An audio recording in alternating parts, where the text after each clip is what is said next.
Hello everyone, welcome back. Today we're going to talk about budget AR-15 quality control. Okay, so this is one of those issues that kind of comes up repeatedly when people talk about budget ARs. A lot of times people say, hey, a mil-spec AR is a mil-spec AR. It's almost the same parts going into the Gucci one and the budget one. So why pay more? And the issue that oftentimes will come up is that the budget $500 ones, they don't get the same level or any quality control versus the expensive ones. They spend more time, going through the gun, making sure everything is the way it's supposed to be. Okay. So with the budget companies, what they generally do is their business model is they depend on you to do the quality control, right? So they'll ship you the gun with either no or very minimal quality control work on it. And they expect you to take the gun out and shoot it, okay? If it works, great. If you have a problem, they'll give you a prepaid shipping label to send the gun back to them. So you're basically doing the testing for them, okay? So that's, so for them, it's like, okay, they kind of figure out how much time, money, expense they would have to spend doing quality control work on, let's say, 100 guns that they sell that week, versus if they send all the guns out and they let, let's say, somewhere between 1% and 5% come back, they pay for the shipping labels to bring it back and then send it back to you. How much is that going to cost them? And the budget companies have figured out that it's cheaper for you to do the quality control. Okay, so obviously it's costing you. What's it costing you? I mean, you're spending some money testing the gun, right? So you're spending money on this ammunition because you're gonna put the scope on it. You gotta zero it in. You're spending a whole bunch. You're using up ammunition to zero the gun in. Maybe you get it zeroed in, and then you figure out you got a problem. Well, now you're not gonna send the gun in with a scope on it because you don't want it to get lost. So now you gotta take the scope off the gun in order to send it back the way you got it. So when you do get it back, now you got to re-zero it in again. So that's kind of like what it's costing you. Plus, it may not. You're not paying for the shipping back and forth, but it's taking up your time, your gas to drop it off to wherever they tell you to drop it off, right? UPS or FedEx or whatever. So it is costing you some time. Basically, you want to have a working gun. You don't have a working gun. You're upset, right? So, is it worth it? Okay. So on this table here, I've got a bunch of different guns. I've got like $500 Palmettos, Radical Firearms, $500 Davidson Defense, right? I got Ruger MPR. Ruger MPR, when I got it, was about $640. But then over here, I've got a SIG M400, right? So this is a $1,200 AR, okay? And over here, I've got a Delta Level Defense. This is a $1,700 AR, okay? And we're not talking about optics, right? So forget about the EOTech crap that's on it. Just the gun itself is like $1,700 or $1,800. So what you expect is that the more expensive company is going to invest the time and effort and money to do the quality control. Now, from your perspective, what's better for you? Okay, so is it better for you to buy the $500 AR, right, and spend whatever 50 rounds, 100 rounds to shoot the gun yourself and test it out, or you're better off spending 3 times that, right? So instead of spending $500, you'll spend either $1,700 or let's not go too crazy, $1,200 to make sure that they do the quality control. In my humble opinion, I think that you are going to be way better off getting the $500 gun, right? And doing your own testing. For one thing, you're getting more trigger time. You're getting more experience with the gun. Whether it works or doesn't work, you'll get the experience of going through the debugging process. So you're benefiting from that, okay? So for me, right, as a gun instructor, my recommendation to my people is, because if I got somebody that's like, hey, do I want to get a perfect gun or I want to get one that may not be perfect? I'm like, get the budget gun, either, come with me, shoot it, if the gun doesn't work, we're going to figure out why. You know, we're going to figure out what the problem is before we even send it back to them, right? Because when we send it back to them, you know, I want you to be able to fully understand why the gun isn't working. Okay, so even if you don't have access to me, there's like tons of videos out there that talk about like debugging AR-15 problems. Okay, so you can watch lots of videos where you can just like in the search, right? You can put in the problem that you're having, and you're gonna get lots of videos where you can start viewing, and you will learn more about your AR-15 if it's not working, probably more than if you get a perfect one that you pay 3 times more and it is working, you know, better. Okay, so that's kind of like my line of thinking. I'd rather you get the budget one, a gun that you don't mind beating up a little bit. You know, you can always go back and get one of the Gucci ones, right? You know, we got Gucci guns here, right? The reality is that most of my shooting I do with the budget guns, right? So even though, like, if somebody would show up here and say, "Hey, here's 300 rounds," you know, have at it, just blast. You know, you've got 1 hour to, you know, whatever, half an hour or 20 minutes to go through 300 rounds. The guns that I'm probably going to shoot, right? I'm going to pick on this table are probably going to be either the Palmetto, or I really like this Davidson Defense. This shoots 7.62 by 3.9. It's a 1 MOA gun, right? $500, 1 MOA gun with steel case, Red Army standard. So these are the guns I enjoy shooting. Okay, which is not to say I don't shoot the Gucci guns too. But if somebody's just going to show up here right now and say, here's 300 rounds, you got 20 minutes to shoot it out, I'm probably going to take one of the cheaper guns. Okay, so just because you pay more for a gun doesn't mean that, you know, that you're going to enjoy shooting it more, that you're going to train as much with it, right? Because a lot of times, like, just to give you guys an example, I've got a Colt that I bought back in 2010. Last I heard that Colt wasn't making those guns anymore. Maybe now they are, I don't know. But the point is, I kind of look at the gun more as a collector item. That gun stays in the safe. You know, I hardly ever shoot it, okay? The Palmettos and the Radicals and the Rugers, man, they're out here working every day, man, okay? So anyway, let's get back to the quality control issue here. If you get a budget AR, it's expected that you're going to shoot the gun, right? And you're gonna need to shoot about 500 rounds through the gun to make sure it's reliable. You don't have to shoot all 500 rounds at once. You probably want to shoot at least 2 or 3 magazines. You know, you want to mag dump 2 or 3 magazines to get the gun a little bit hot, to make sure, you know, you want it to get heat up a little bit, again, to test for that reliability. But if you get the 500 rounds, this Radical Firearms or this Palmetto over here is really just as reliable as this SIG M400, you know, or this you know, Delta level defense, right, which costs like $1,700. So you just gotta get through that 500 rounds. When you get one of these Gucci guns, right, and they do the quality control, okay, you know, they might take this gun and go through it with a magnifier, right? But they're not going to shoot the gun, right? Generally, when they ship you a gun, the gun is usually not shot unless you request it. It's usually the barrel has never been shot. So the possible quality control that they can do on the gun is limited unless they're actually going to shoot the 500 rounds for you, right?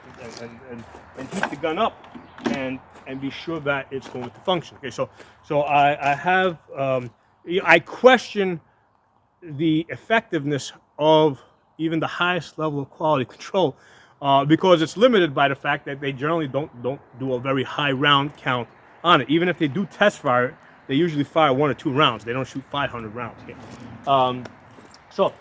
Going back to the budget guns, what kind of problems do I see with quality control? Okay, so I mean, a lot of times I'll see like the castle nut hasn't been, not a lot of times, once in a while I'll see the castle nut hasn't been staked, and if I go like this, it might come loose.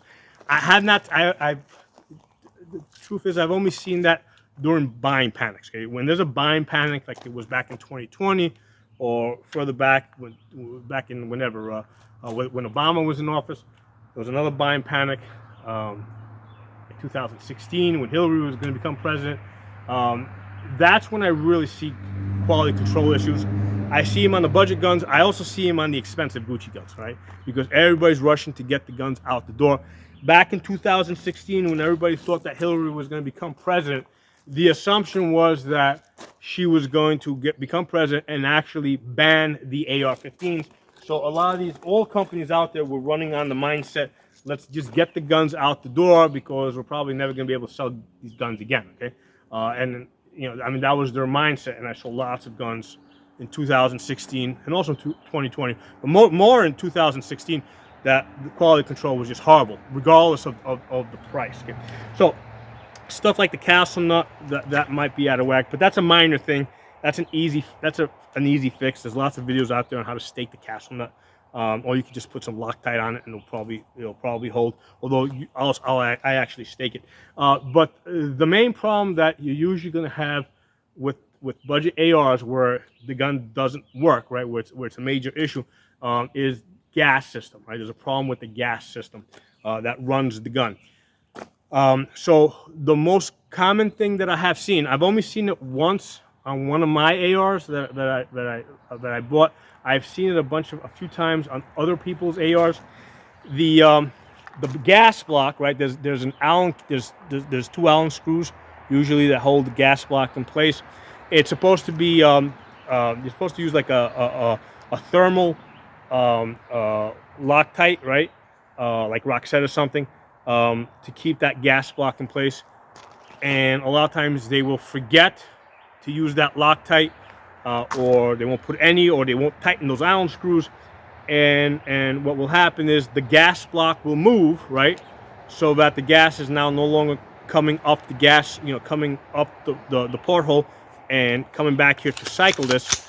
And the gun doesn't work. The gun doesn't cycle, right? It's a manual gun now. You got to fire around, manually cycle it because the gas block has moved. So that is a super easy fix. When it happened to my gun, again, this was in 2016 during the buying panic. It was Radical Firearms, and at the time I wasn't as proficient with building ARs, right? I wasn't as proficient. I called up the company. We went through the process. We did the troubleshooting. As soon as I told them what was happening, they told me right away, listen, your gas block probably moved. Just tighten it, take the screws out. They told me put some Roxette on it, tighten it back up. Easy fix, right? So that's the most likely thing that you're gonna see with a budget AR-15. Gas block moves. Now the other most likely thing that you will see, and I've never had it happen to one of my ARs, but I've seen it happen to the ARs of two other people, okay, where it's like severely overgassed, okay. So what happens is when it's severely overgassed, there's too much gas coming up here, moving this bolt back too fast, and the way it works is when the gun fires, right, the bullet goes out the barrel, gas comes up. Once the round fires, the case expands to the chamber wall, okay? So it pushes all the way out to the chamber wall, and then the buffer weight in combination with the rotating bolt is supposed to slow down the bolt from moving back, right? The bolt is not supposed to move back until the case has had a chance to collapse, right? And it's not pushing up against the chamber wall. So if the gun is overgassed, okay, or severely overgassed, what will happen is that the bolt carrier will start moving back before the case has had a chance to collapse. And what that will typically do is it will either the extractor will rip the rim, okay, or the case will split in half, or the extractor will break, okay? And you'll usually see this right away within 100 rounds. You'll either start seeing split cases, ripped off rims, broken extractors, right? Your extractor should not be breaking within 100 rounds. If it's breaking, it's usually because the gun is overgassed, okay? It's very unlikely that the extractor was just bad from the factory.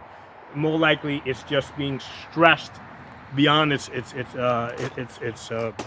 breaking point because of all this gas coming into the system. Now, if the gun is a little bit overgassed, okay, what we would usually do is we'll put a heavier buffer weight back here, right, in the buffer tube to slow down the bolt carrier moving back.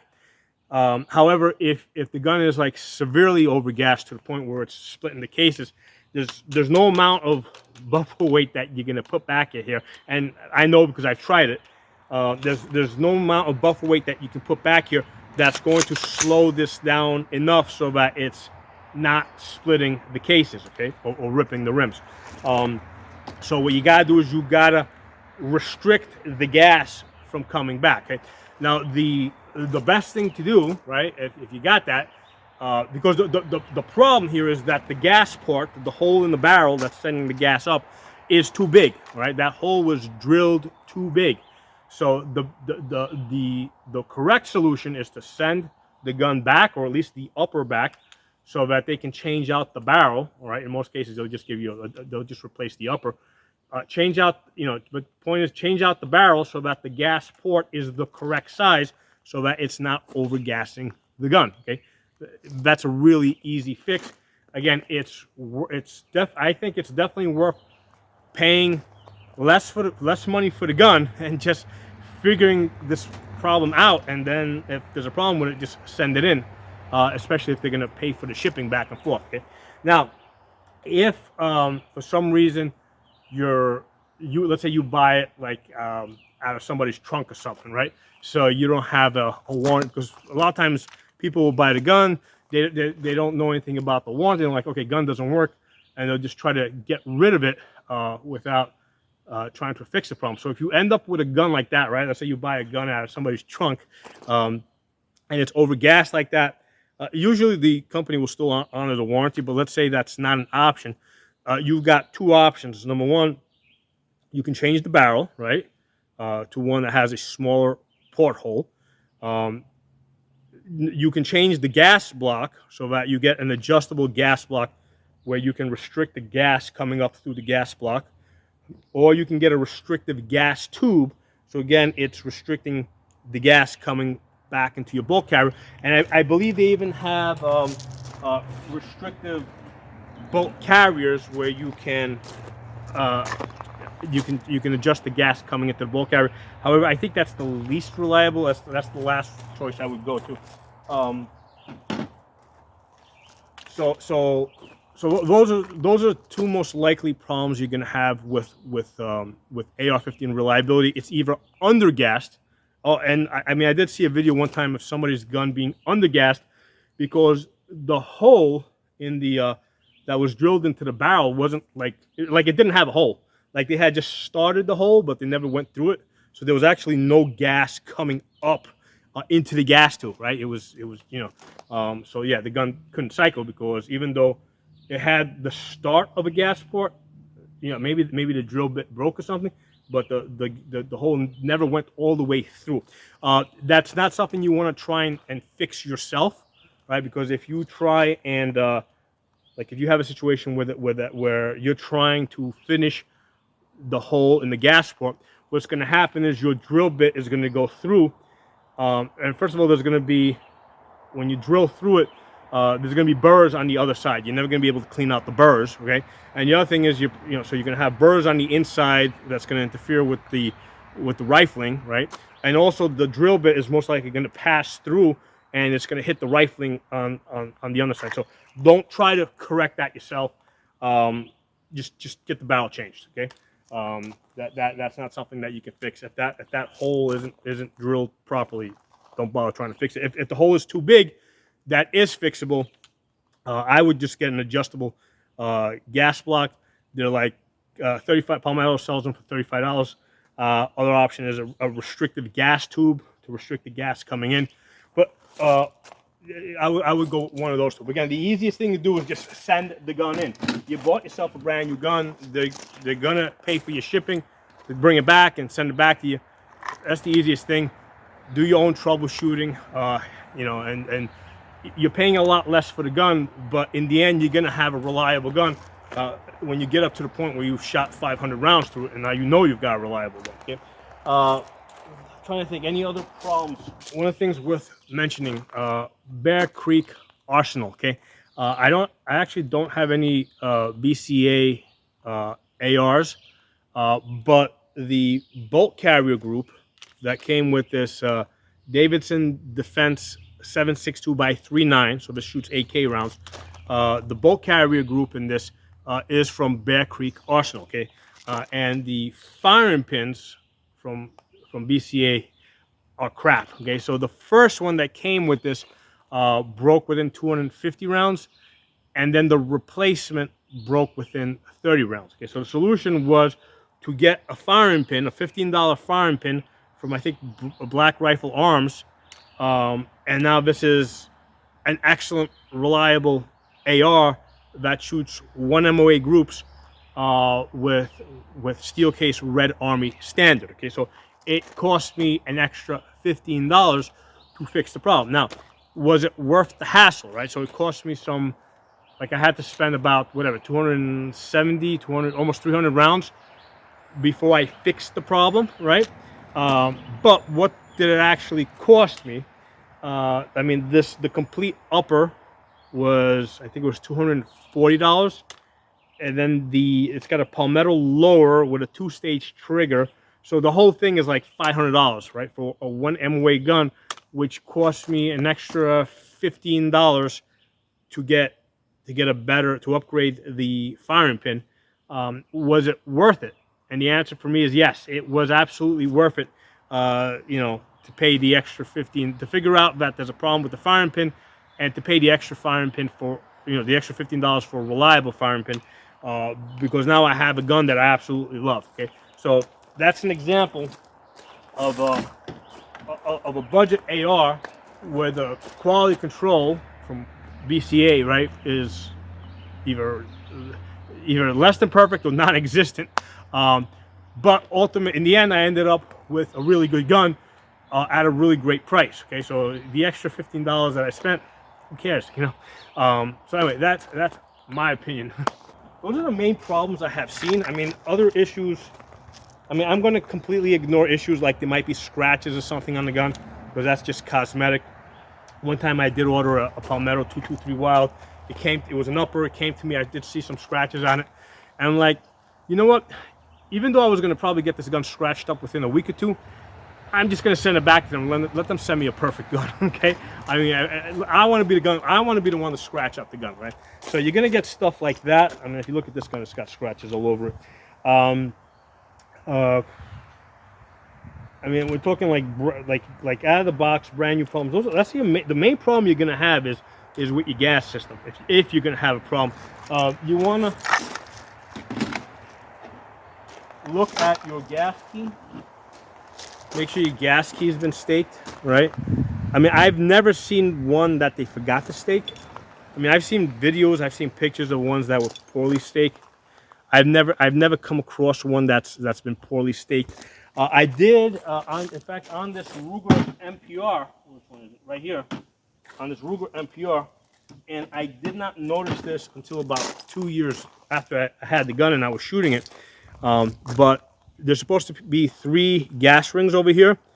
They only shipped it with 2. Okay, it only had 2 gas rings, and the way it manifested itself to me is that it would not cycle steel case ammunition, which is a little bit underpowered. Okay, when I finally, like, at first I was like, okay, so this gun, I don't know, it's a mid-length, because it was a mid-length gas system, maybe it's just can't cycle steel case ammunition. But I spoke to a bunch of other people that had the same Ruger MPR, right, same 18-inch Ruger MPR, and they had no trouble at all running like Tula and Wolf and any steel case ammunition. So then I finally took a closer look at it, right, and then I realized that one of the gas rings was missing. I only had 2 gas rings. So once I put that in, this gun now shoots steel case ammunition just fine. So again, that's a quality control issue. It took me 2 years to figure it out because on this gun over here, it's an 18-inch barrel. It's got like I basically put distance scope on it. So I generally wasn't shooting steel case ammunition that much in the gun because I was shooting it more at distance. So that's why I really didn't troubleshoot it faster. Okay. By the way, that also tells you that if your gun is overgassed, one of the temporary solutions could be to remove the one or two or all three of the gas rings, because now you're just going to have an inefficient bulk carrier. But removing the one or two of the gas rings would allow more gas to basically escape out of the system, and it would take care of or at least temporarily fix an overgassing problem. Okay? Although I don't recommend you fix it that way. If you discover that you got an overgassed gun and you're at the range and you want to continue shooting that day, that's one of the things that you can do. Right? You can use a pick, right? A pick like this to pull out the gas rings, right? Because maybe you drove like 3 hours to get to the gun range to shoot the gun. You find that it's overgassed, right? So pull out the gas rings over here. That will make the bulk carrier less efficient, so more gas escapes out of your bulk carrier, and that will allow you to shoot the gun for the day, and then you can address the overgas. When you get back home, you can address the overgassing problem with the company that sold you the gun. And I think those are like gassing problems are the main problems I think that you're gonna have with an AR-15, where it's like that I've seen where like the gun is just not gonna be usable. Okay, other than like the gun just like being broken or something.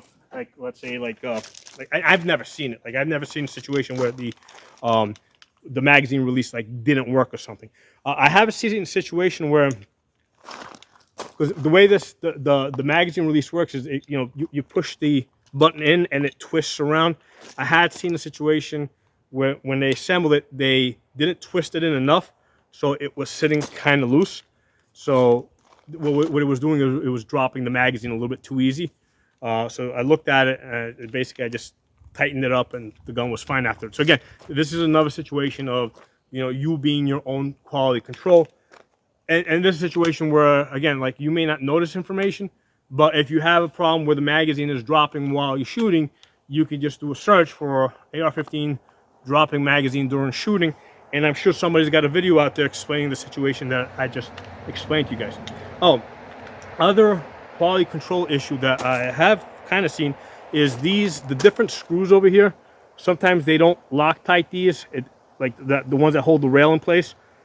They don't make them tight enough. So one of the things that I will usually do with my Palmettos and my Radicals and my budget ARs is I will take an Allen key and I will basically turn all these Allen screws over here to make sure that they're actually tight. I had one.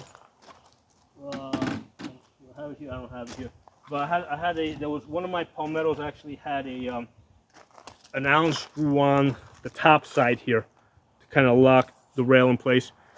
And that was very loose, and I basically had to Loctite that, put it in, get that back in place. So yeah, all the Allen screws that hold your rail in place, that should be Loctited.